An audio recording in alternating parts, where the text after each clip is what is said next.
naawe osinzire okuba ng'otulaba. Tukyali ku Kyaggwe TV, programs nga bwe Ndaba ekyagenda mu maaso. Bakama bange bakyaliwo, John Ssemakula waali musomesa ku Uganda Christian University, omumyuka wa RDC Mukono Mike Ssegawa waali, Sara Nakintu waali. Sara Nakintu ono akalulu akawedde yavuganya ku kifo ky'omubaka awa disitulikiti omukyala ku kadi ya ANT.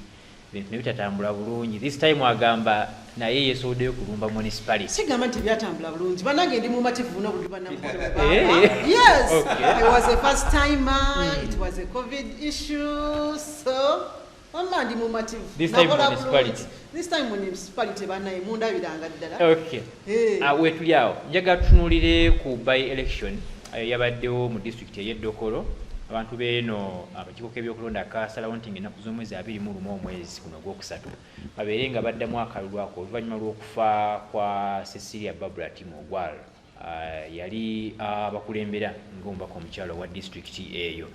Olwokano luno olwaddiddwamu lwabaddemu abantu 6. Ebibiina by'obufuzi byabadde 4 akusa n'ab'obwannamunigina. Ejja kulaba ng'ekibiina ekiri mu buyinza ekya NRM kyasimbyewo omuntu waakyo. Era ono teyabadde mulala, yabadde Adong Janet Rose Elau eyafunye obululu omutwalo gumu mu kamu. Owa UPC Sarah Aguti n'afuna obululu emitwalo 23,44.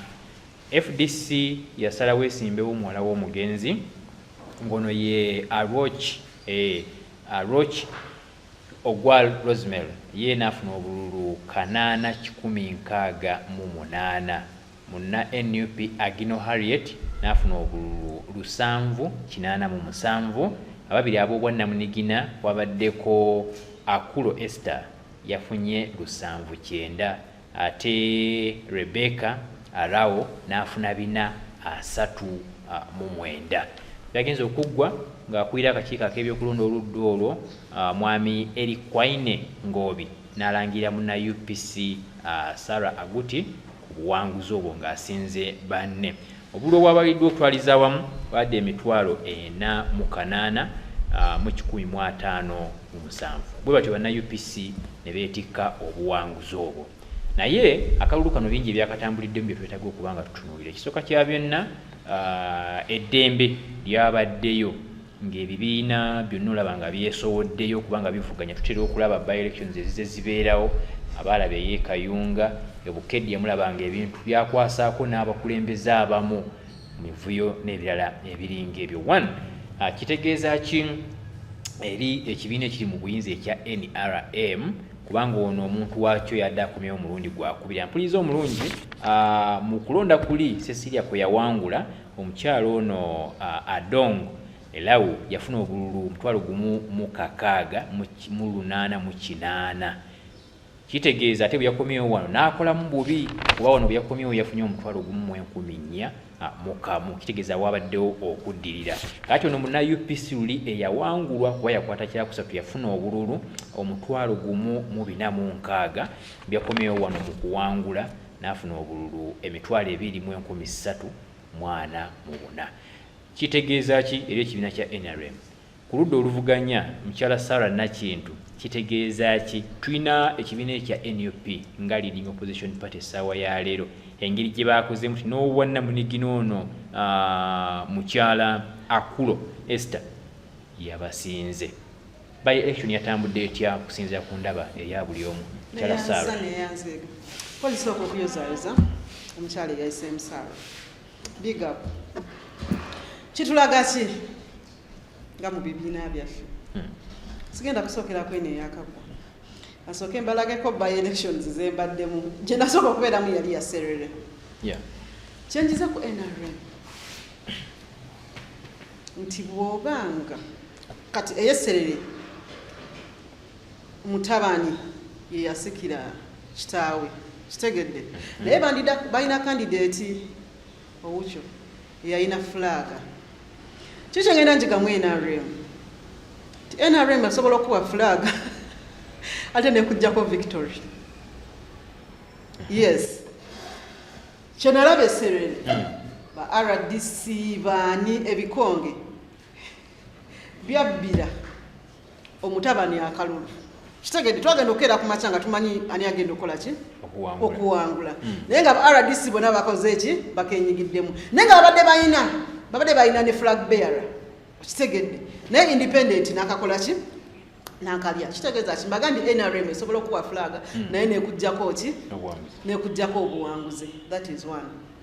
Two, kulabye nti era NRM bambi naye egenda eruzinga popularity eyo yonna gyekola ki gyebadde omukulembeze wagange yagenda n'akanoonya naye nze mu speech ya yani omukyala ayogerera NRM aliwa mobilizer mukyala Nansubuga Senninde yes kyana Nansubuga Senninde muha final remarks ze bambi ng'ayogera to the president namanyi era kakalulu tebagenda kakola ki tebagenda kawa yarajana my president tukoze kyonna ekikola ki kyonna ekisoboka wonna amanyi tugataddewo taata binagaana buki binagaana. It was a signal eri omulonzi okitegedde nonzijukiza minisita yetonda president mbukulu abasoga gwe baali ejuuzi eyo twakola ensobi naye kati tugitegedde so ekyo kitulaga ki they are losing byonna gye kati bonna bwe baluzinze mu zino by elections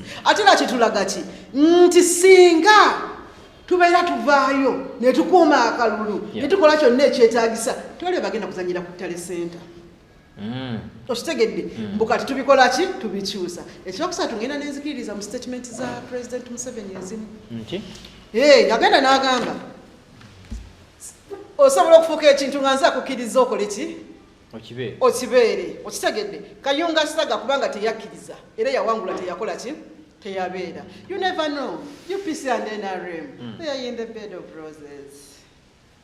How dare you know nti teyagambye owaddeyo baaba kitegedde ekonako kasobola okukola ki naye n'obululu buno obuzze bwesala bw'obanga akola bulungi mu kaasooka onate bwongera okwesala nakyo kirina kyekitegeeza. Of course busobola okwesala singa nga babakwadde kaadi naye nga tebakulabamu nnyo okitegedde that great potential nze nkugambye akuwa fulaga n'akuggyako obuwanguzi okitegedde era yo statement ngenda ngikola ki njiraba okitegedde. Then to the opposition Museveni wa yagala okuhumiliatinga nakyakisobola ffe twali mu kalulu k'esserere engeri ya humiliatinga mu Honorable Alaso ezo results ze yafuna okitegedde si ze zaali entuufu ze badeclaringa because we were on ground okitegedde. That is one. Oyinza kyogamba nti kifo kyozaalibwamu mwolina ab'eŋŋanda extended families nga muzimanyi ezeeyo nti gwe weewadde akalulu either ne maama wo n'akuwa naye baganda bo bonna ne batakuwa ne relatives bo bonna baki abangi nga basuka mu 400 in that very area okitegedde. kakati awo kino Museveni kye yalaze NUP it is not the reality naye agezaako oba humiliatinga okitegedde okubalaga nti temulina kyemukola ki kyemuli. Those are not the factual figures ezavudde mu kitundu. Yes ekyo Museveni akikoze era ffe tuzze tukikola ki tukiraba kubanga kyasalawo kyekibeera. And lastly opposition twetutaga abakandidate bangi mu kalulu ako FDC yabalaja bwe tubanga tugamba nti tulina alliances simanyi hole alliances simanyi which it is high time okitegedde tuzirowinge tuye particular candidate mbadde opposition yeyawangudde tetuganye yawangudde naye yawangudde bebamu ne NRM tebawukana okitegedde tebawukana toyinza gamba nti UPC okitegedde is an opposition erumya Museveni omutwe Honorable Sara Nakintu ye bwatyo bwabiraba njagala program zenga wenda John Semakula ne mwanyi naze Sara amazima gali nti ekyavuddeyo kirikiriya nti abantu bayogedde mukalwa akabadde mu Northern Uganda abantu bayogedde ki ekiri abalonzi be bantu bayogedde ki ekiri ku mitima gyabo njagala ogambye nti oyali yesimbye okukadya NRM mukalwa akagwa bwesazeemu njagala weebuuze mu constituency eyo okulonda mu kwabadde nti bukyanga kulonda kuggwa omuntu omulonzi wa NRM mu constituency eyo yafuna ki oba afunye ki ekyo bwa answer ogifunye kikulaga lwaki abantu bayogedde bwe batyo. Ekyokubiri asitiwa nti kyabadde akalu kabadde kukulaga NUP nti nga ekibudde nti NUP nti kugamba nti nafu oba nti kugiyimiriyetinga nga Sara bwayogedde. Ndowooza nti constituency mwe twogera Northern Uganda, constituency ya UPC. Because abantu kye bayogedde okukakasa nti eggwanga Uganda lituuse ku mbeera ey'okufuna federal abantu gye bazenga boogerako federal yeetya nti buli kitundu buli region ebeere ng'erina abakulembeze baayo abagikiikirira ku region ku national mu center wano. Ekyo kyekyavuddeyo kyalaze nti kubanga njagala okkiriza obogaane nti ne bwebanga NRM akalu kano yakataddemu sente zifaanana zitya abantu bayogedde nti ffe tuli bantu abawagizi b'ekibiina ekya Uganda People's Congress. Awo ne bwandibadde ng'okoze otya wabadde tusobola kukisukka ne bwe yandibadde FDC nga yeegase ne NUP ne yeegatta ne anti era UPC yandivuddeyo ng'ekoze ki akalulu ako nga ekawangudde. So ebyatuukiddwako eddokolo byayongedde okunyweza ebyasooka okubeerawo moyamu era wa UPC awangudde. Kikulaga nti abantu ba Northern Uganda baagala Uganda People's Congress, baagala federal ezimbiddwa ku Uganda People's Congress. Nti ne bwebayiwamu sente ezifaanana zitya oba omala ki oba omaze ebiseera awo tulina okudda okutambulira. Ekyo kyagadde okutereeza. Katuno kitegeeza ki eri NUP ng'ekibiina ekigezaako okwongera okwezimba? Senga NUP yabadde eruzinze wano mu Central Region weerina federal yaayo awo twandibadde twogera nga tugamba nti waliwo obuzibu kubanga nayo federal yaayo eri wano mu Central Region ne NRM federal yaayo eri mu Western Uganda. Katulaba abantu bakoze bwebeesazeemu federal walolaba ekibiina ekigenda mu Western Uganda ekiwangulayo NRM tikiriyo tekisoboka. Ne NUP ekoze federal wano naye ezo federal tezikoleddwa ku principles ennungi, zizimbiddwa ku mawanga ekitayamba kukulaakulanya ggwanga lyaffe lino Uganda. So kyetwetaaga kwe kutereezaamu nga bannayuganda okugamba nti abantu baba boogera nti baagala federal etambudde etya. Yandibadde nti tufuna abakulembeze ne balondebwa ku region eya Northern Uganda ne bakiikirira Northern Uganda eno. Ekyo nga kikoleddwa kyandikendezeza ku bintu ku kitu ekitibwa nepotism okulwa nti abantu abatava mu kitundu ekyo bakiikirira abantu abava kugamba balondebwa mu bifo eby'abantu abava mu kitundu ekyo. Naye nti abantu abava mu kitundu ekyo bo tebafunyeemu oba tebafunamu bulungi.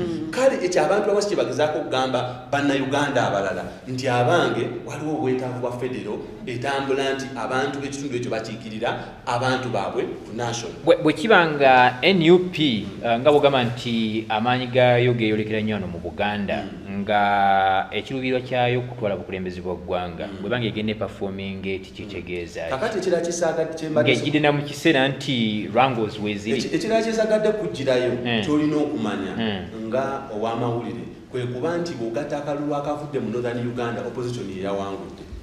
Okitegedde nti opposition bw'ogatta UPC akalulu bwe yafunye n'ogigatta n'obwa FDC bwe yafunye n'ogigatta n'obwa NUP opposition yeyawangudde. Ekyo kikulaga kiti kikutegeeza nti bwe baba kuodeese candidate mu presidential elections owa NRM n'omusimbawo ne candidate wa opposition owa opposition yagenda okuwangula akalulu ako. Ne NRM efuna okusomooza okw'amaanyi era NRM teyinza kutwalaliza zavudde mu Northern Uganda mwaka akalulu akakaggwa ng'ekintu ekyokusaaga. Egatte obululu obwo egambe nti UPC yafunye bumeka, FDC yafunye bumeka, NUP yafunye bumeka, bw'obugatta ojja kugatta obululu obwo muwendo okugeraageranya n'ogwa NRM olabe nti NRM. So katutunuulidde specific party ku ludda lw'opposition kitegeeza opposition ekola nnyo waggulu mu Northern Uganda. Right.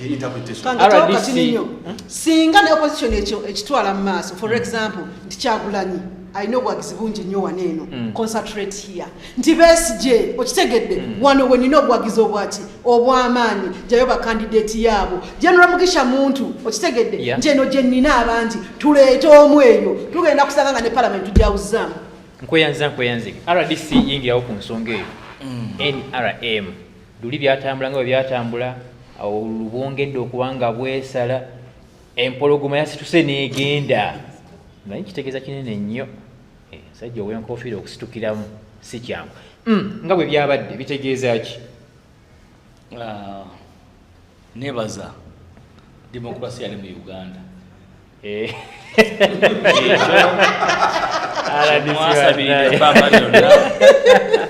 twagenda okukola referendum nga tusaba okudda mu bibiina ebingi ennaku ezisinga mpulira nempulira basaala baani nga boogera omanyi nga twegatte nogamba kati wulira bantu omanyi muno nti mu 96 twali mu individual merit system naye era President Museveni yesimbawo ne kabanga semugenda ntote mayanja naye nga abamu bayita ba opposition kati neobuuza kati bagenda nga basaba okwose pluralism kiki kyebakyusa kiki kyebasaba multi-party means kati nga bano aba NUP basaala mikwano gyange ANT sorry mukama we gwetwagala ennyo gye n'omusha muntu gwakulembera senga bagobera kati nga sisem byali mukuproposinga omanyi bajja kufuna ne candidate n'omu mu parliament eddako ndamu statement senga ANT bagamba katusale buli omange nakwate wakutte gwe gyolina amaanyi gyoba weesimba otekawo focus kati ANT amanyi gateekawa tuyina bannange tuyina amaanyi linda kakalulu akajja okumanya tuyina amaanyi bwe twakina abakandidate ab'amaanyi gavumenti yatuteekako magye asiyana wadirisi ngaali mu palamenti kaluhanga okitegedde honorable kaluhanga singaali mu palamenti naye bonna bwe bali amagye ge gakola ki ge galonda tuli b'amaanyi era ne president Museveni atutya singaali atutya singa teyateekayo magye ago ava kutogamba nti Alisa Russell eserere obulu bwe yafuna ewaabwe ne ku kyalo tebwawera ne ku kyalo kebamuzaala n'obwaba mama we bwabula okitegeera naye ekyo sala kugendayo eyo kuba polyolesa eri very serious eri serious kubanga tulaba re-emergence ya UPC era n'abantu abaso kujja acceptinga that pride ono omuwala yawangudde Sarah Aguti graduate wa University ya Fed Semakula gyasomesa you see kisiza bano baana bato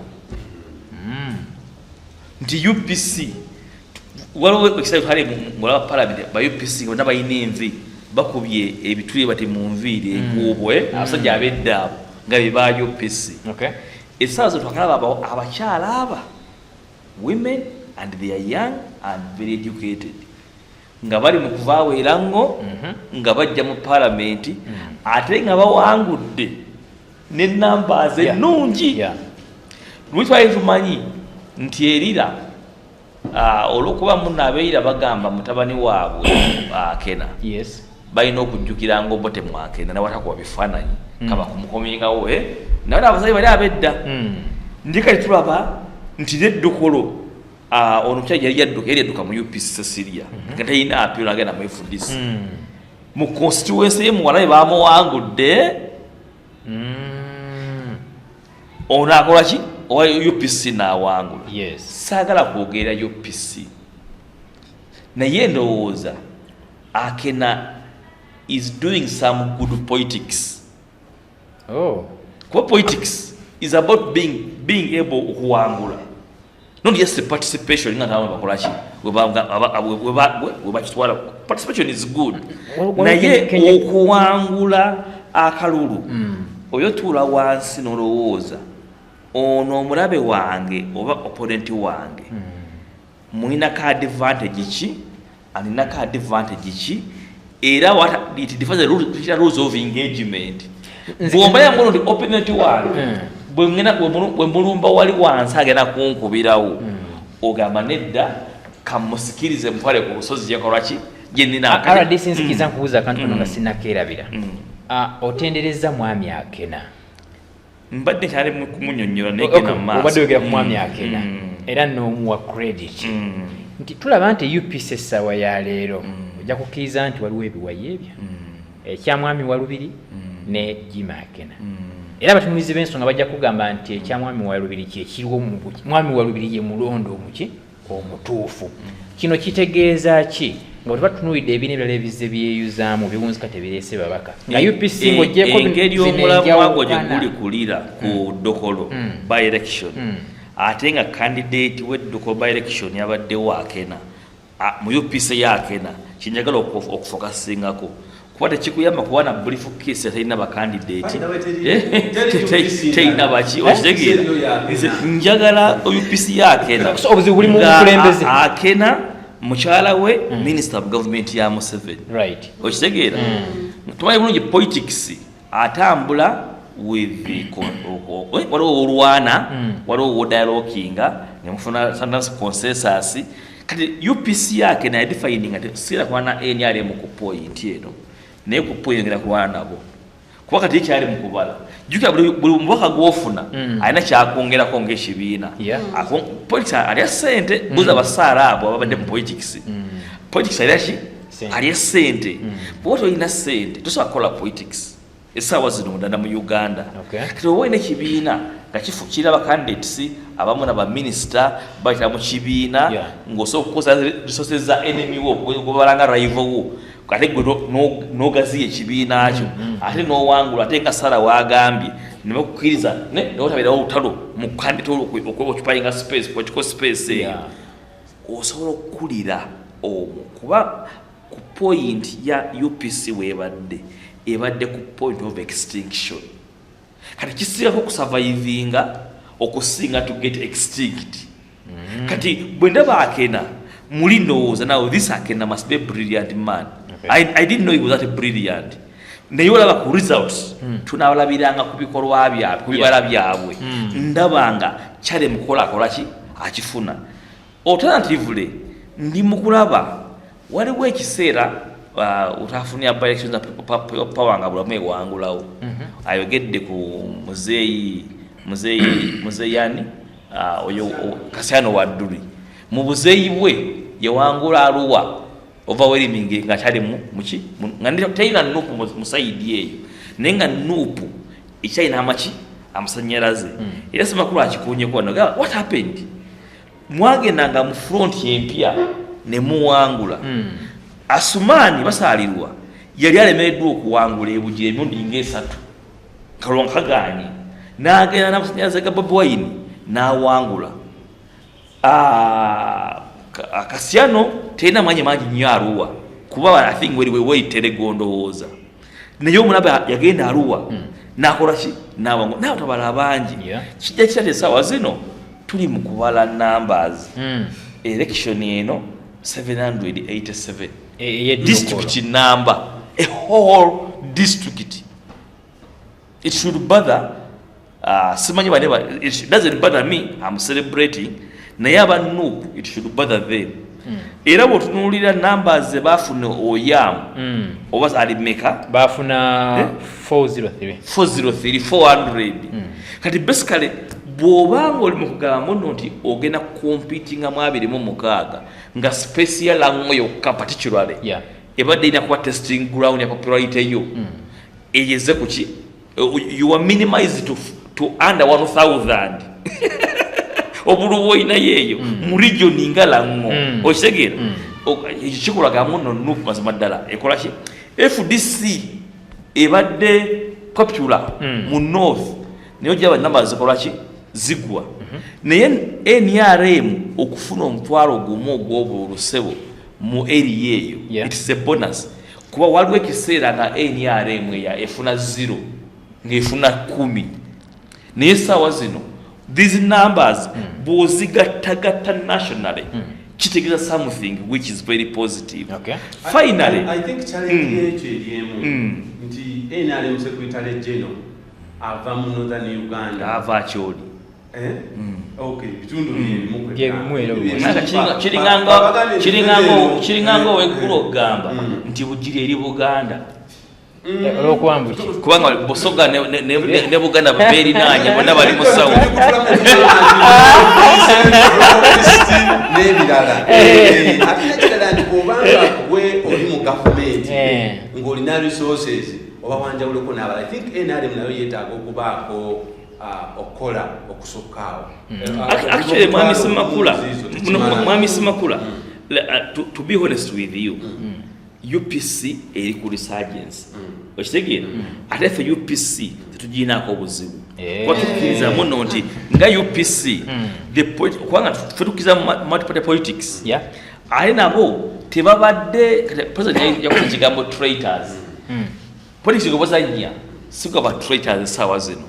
Bali mu kukola politics azimba eggwanga agattako. Kuba nabadde mpandisa akalu kano muganda wange obokalaba wano. Nagambye politics is about people. Desires zaabwe, ebitaago byabwe, n'ebintu bye bayaningira aspirations. Nti bw'otuula mu bokisi y'abantu awo ne babaako ebyo bye bayayanira ne babifuna mu bakulembeze baabwe kiba kirungi. Naye babanga mu ranking y'abantu abagamba muno nti aba NRM bye bayayanira bali namba 2 mu area yitumanyi muno si ya NRM. Ekyo ndabanga it's a plus kubanga saawa zino NRM okusinza ku bantu beerango bagira bamu ebirungi omutwalo gumu NUP bagira bamu 7. Kitegeeza ekyetaagibwa. Kale watanga n'omutwalo ogumu kale atwala munafu omulungi tutuuse ku nkomerero ya programu yaffe nze nga bwe ndaba ku Kyaggwe TV. Bwe tuno tubirabye ebyolunaku olwaleero tusinzidde wano ku Deira Hotel mu kibuga Mukono. Mbadde n'abakulu Mwami John Ssemakula musomesa ku Uganda Christian University. Ku ludda luno nina mukyala Sarah Nakintu yavuganyako ku kifo ky'omubaka omukyala wa disitulikiti ey'e Mukono wa NT. Ensonga z'abakyala eddembe lyabwe alitunuulira ate n'ekikulu mu byonna mu Yudaaya ogutali musango. Nina mu Yudaaya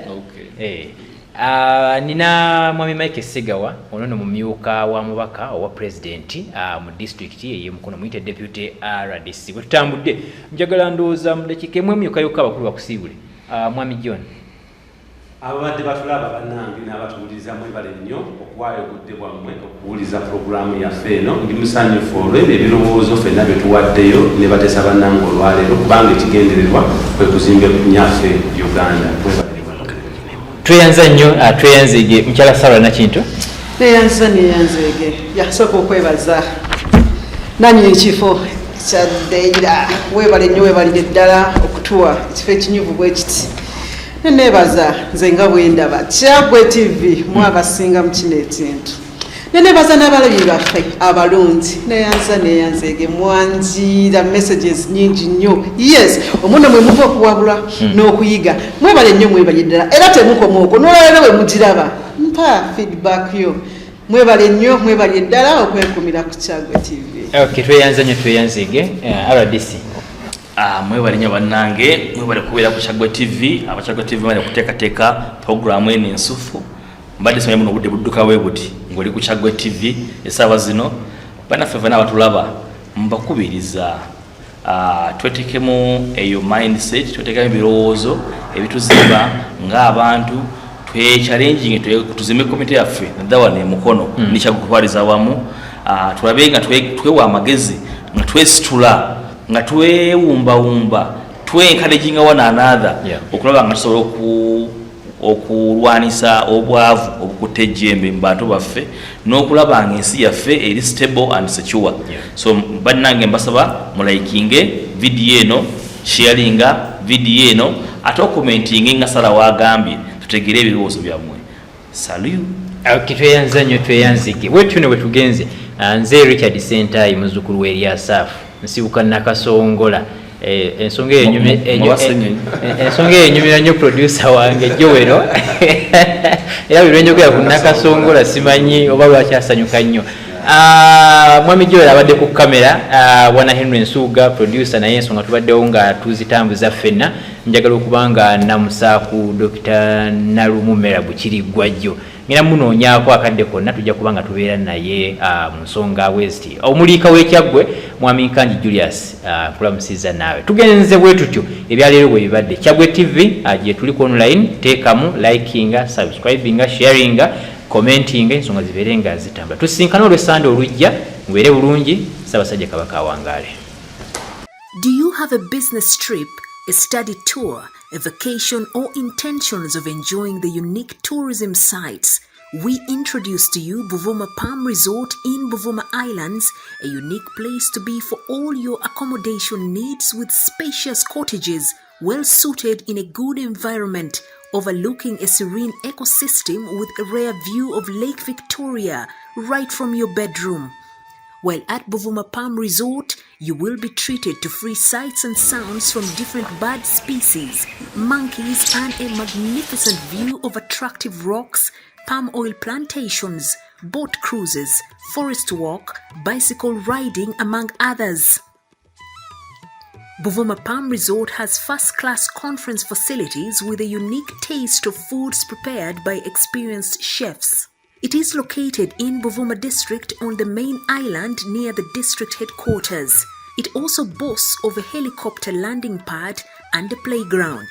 On your way to Buvuma Palm Resort, it's just 88 kilometers from Kampala city centre to Chiindi landing site, and it's 30 minutes travel in a boat to Buvuma.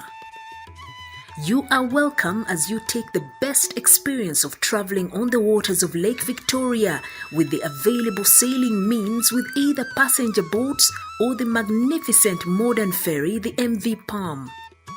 Buvuma Palm Resort has so far been a dear destination for dignitaries, including prime ministers, ministers, parliamentary committees, but above all, the Katikiro of Buganda, Charles Peter Mayiga. Abantu ba Buganda na ba Uganda bajjeko Buvuma bawummuleko.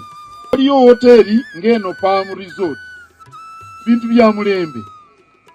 Oli muzadde ng'okyalemereddwa ku ssomero ki mw'oyinza otwala omwana wo omwaka guno? Nsonga ki ekyakulemesezza? School fees bakusabye nnyingi? Olugendo lunene ng'ebyentambula bikyakalubye? Nandi ky'onoonya essomero erinaalabirira obulungi omwana wo? Okuviira ddala ku by'okusoma mu kibiina, okuzannya n'okutumbula ebitone, ekyokuddamu si kirala. Ly'essomero lya Prudence Junior School, Empoma Mukono, lisangibwa ku luguudo oluva e Mukono okudda e Kayunga, nga wakayitako mu katawuni k'Ekisowera opposite n'Empoma Girls School. Prudence Junior School liri mu kifo kigazi bulungi era ekisirifu, ate nga lirina abasomesa abakugu ddala, ebyokwerinda ku ssomero biri gguluggulu, ebyentambula babikolako anti emmotoka ezitambuza abaana weeziri. Essomero lya ddene boarding nga mu kaseera kano okuwandiisa abayizi kugenda mu maaso awo ku ssomero. Liwandiisa abayizi okuva ku daycare, nursery paka ku P7. Ebisale birungi ddala ng'abaana abava ewaka basasula emitwalo 3 gokka, ng'ate bo ab'ekisulo basasula emitwalo 6 gyokka. Abaana balya bulungi ne bakeera ku ssomero nga basanyufu. Bw'ayagala okuwandiisa omwana n'okumanya ebisingawo, kuba ku noti 7 noti 1 29 92 38 oba noti 773 noti 62 21. Prudence Junior School, tuwa omwana wo tumusomese, togenda kwejjusa.